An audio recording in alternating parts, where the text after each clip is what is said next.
Hello दोस्तों, आज हम समझेंगे कि how to solve linear equation. Linear equations को कैसे सॉल्व करते हैं। ठीक है। लीनियर इक्वेशन सॉल्व करने से पहले हमें बेसिक अलजेब्रा आनी चाहिए कि वेरिएबल्स को कैसे जोड़ते हैं, नॉन वेरिएबल्स को कैसे जोड़ते हैं। ठीक है। तो आइए पहले समझते हैं। सिंपल सा एग्जांपल, अगर आपके पास एक आम है, क्या है, एक आम है, आपको किसी ने दो आम और दे दिया, तो आपके पास कितने आम हो जाएंगे? एक आम और दो आम मिलाकर तीन आम हो जाएंगे। ठीक है। यहाँ पर ये आम आम है, एक आम था, यहाँ पर दो आम था, लेकिन यहाँ पर तीन आया, एक और दो तीन होता है, और आम की जगह पर आम ही रहा। इमली ना हो गया ये, मतलब कुछ और नहीं बदला, आम ही रहेगा। ठीक है। वैसे ही अगर हम जोड़ें x को x के साथ में, तो एक यहाँ पर है, एक यहाँ पर है, कितना हो जाएगा?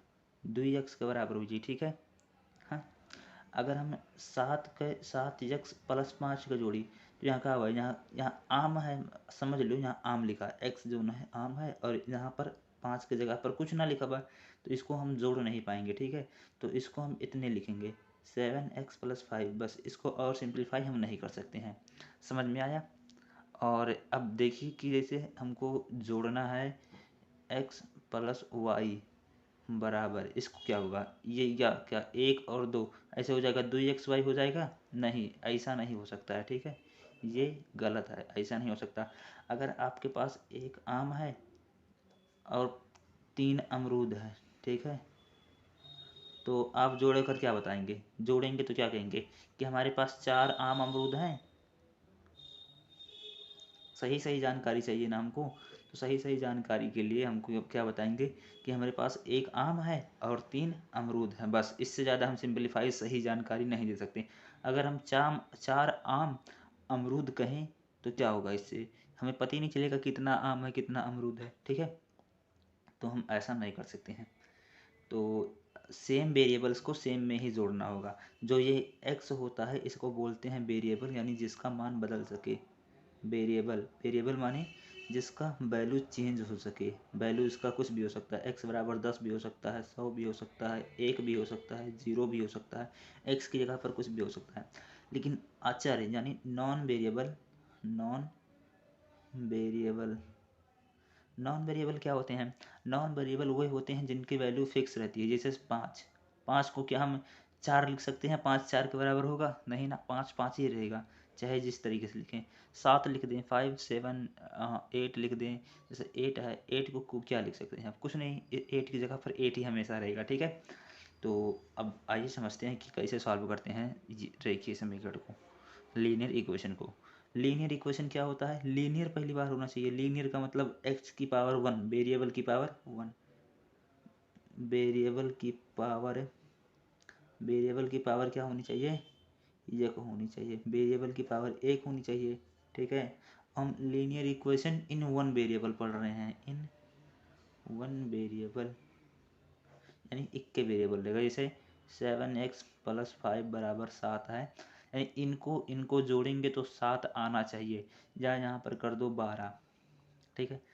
पहले सिंपल समझो, सिंपल एग्जांपल, 12, यानी इसको और इसको दुई चीज़ को जोड़ने 12 आ रहा है, तो यहाँ पर x क्या होना चाहिए?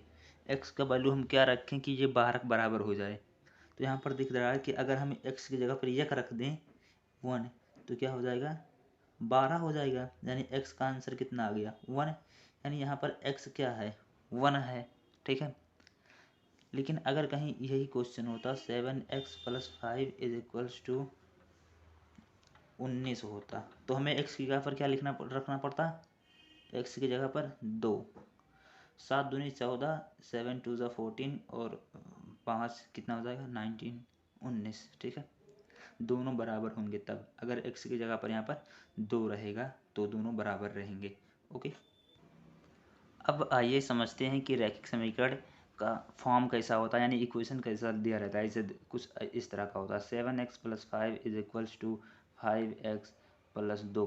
अब इसको हमें सॉल्व करना है। ठीक है। सॉल्व कर कर हमें x की वैल्यू फाइंड करनी है। तो हमने पिछली बार जो बताया था कि हम x की वैल्यू पहले एक रखेंगे, दो रखेंगे, तीन रखेंगे, इसे चेक करेंगे, जिसका बराबर हो जाएगा वही x का वैल्यू हो जाएगा। लेकिन हम ऐसा कब तक करेंगे? ऐसा हम बार बार तो कर नहीं सकते। ठीक है। तो हम क्या करेंगे कि इसमें कुछ समीकरण में कुछ घटाएंगे जोड़ेंगे। जैसे कि अगर मान लो कहें कि 5 बराबर 5 का है, ठीक है, 5 बराबर 5 का है, तो अगर हम दोनों दोनों ओर सेम संख्या जोड़ें, सेम संख्या जोड़ दें, जैसे 2 जोड़ दिए दोनों ओर, तो कितना हो जाएगा? 7 बराबर 7 का रहेगा कि नहीं? रहेगा ना। अगर सेम संख्या घटाएं तो कितना रहेगा? तब भी सेम रहेगा। जैसे 5 बराबर 5 है, अब इसमें से 2 घटा दिए हम लोग, 5 तो प्लस में है लेकिन हम 2 घटा दिए, ठीक है, यहाँ पर हो जाएगा 3, 3 बराबर 3। ठीक है, समझ में आ रहा है कि नहीं? अब देखो ये क्या करेंगे, इसको सॉल्व करने के लिए हम यही मेथड लगाएंगे कि यहाँ पर 5 है, तो हमको पहला स्टेप क्या करना रहेगा? स्टेप वन क्या रहेगा कि वेरिएबल को एक तरफ, वेरिएबल को एक साइड और नॉन वेरिएबल को एक साइड, नॉन वेरिएबल को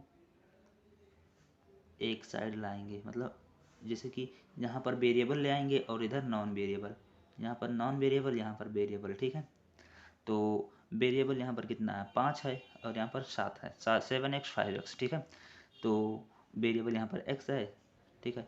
तो हम क्या करेंगे कि दोनों ओर से -5 घटा दें, -5x घटा दें इसमें से। अगर -5x घटाएंगे तो यहाँ पर -5x से -5x 0 हो जाएगा और यहाँ पर हो जाएगा जो होगा देखेंगे पहले। 5x + 7 -5x, दोनों ओर से क्या किए? 5x घटा दिए हैं, ठीक है। इधर क्या हो जाएगा? 5x + 2 था, 5x घटा दिए, ठीक है। ये घट के 0 हो गया। 5x में से 5x घटा दो, 0 हो गया। और यहाँ पर 7x में से 5 घटाओ, कितना बचा? 2x + 5 बराबर 2, ठीक है। अब देखो यहाँ पर 5 है ना, यहाँ पर हमें वेरिएबल चाहिए, तो ये नॉन वेरिएबल है, तो दोनों ओर से यहाँ +5 में है तो घटा देंगे तो हो जाएगा, मतलब कैंसिल हो जाएगा। तो दोनों ओर से -5 घटा दो, +5 पहले से था, -5 एक बार घटा दिए, इधर से भी घटा दो। हमने देखा है कि अगर दो संख्या बराबर हैं, आपस में दो चीज़ें बराबर हैं, तो उनमें बराबर जोड़ने या बराबर घटाने या बराबर गुणा करने से, भाग करने से कोई फ़र्क नहीं पड़ता है, ठीक है, बराबर ही रहते हैं हमेशा।